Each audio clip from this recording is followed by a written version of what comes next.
या वाढत्या महागाईचा गृहिणींसह हॉटेल व्यावसायिकांना सुद्धा मोठा फटका बसतोय। साखरेच्या वाढत्या दराचा फटका बेकरी व्यवसायाला सुद्धा बसतोय। पाव, बिस्किट आणि इतर बेकरी पदार्थांच्या उत्पादन खर्चात वाढ झालीय। नेमका काय परिणाम होतोय याचाच आढावा कुडाळमधील एका बेकरीमधून घेतलाय आमचे सिंधुदुर्ग प्रतिनिधी रोहन नाईक यांनी।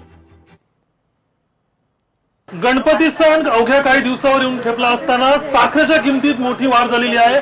कारण पाहिलं असेल तर गोड जे असतं ते महत्वाचं असतं, साखर महत्वाची आहे। या संदर्भात मी आता आहे कुडाळ शहरातील आळवे फरसाण मार्केट येथे।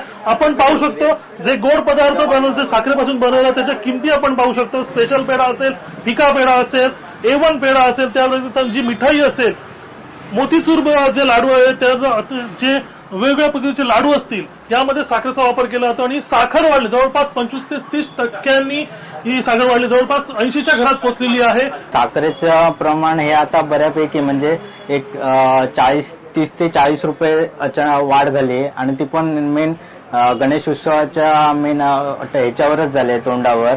त्यामुळे आता काय होणार आहे तर मिठाईचे जे दर आहेत म्हणजे रोजच्या लाडू आपले लाडू असतील किंवा मिठाई, पेढे, बर्फी किंवा आता चतुर्थीला आपण मोदक एक गोड पदार्थ म्हणून तो त्यांच्यात भरपूर 30 ते 40 ते 50% वाढ होईल। आमच्याकडे जास्त ते कोकणात तेच चालतं करंजीला आणि गावागावात तर करंजाच करतात जास्त आणि ऐन टायमावर गणपतीच्या टायमावर साखरेचा रेट वाढल्यामुळे सामान्य लोकांना ते परवडणार नाही।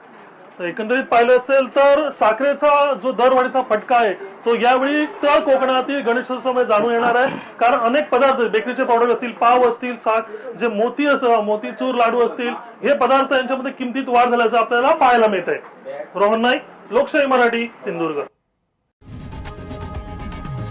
लोकशाही मराठी ऐका, पहा, जागरूक रहा।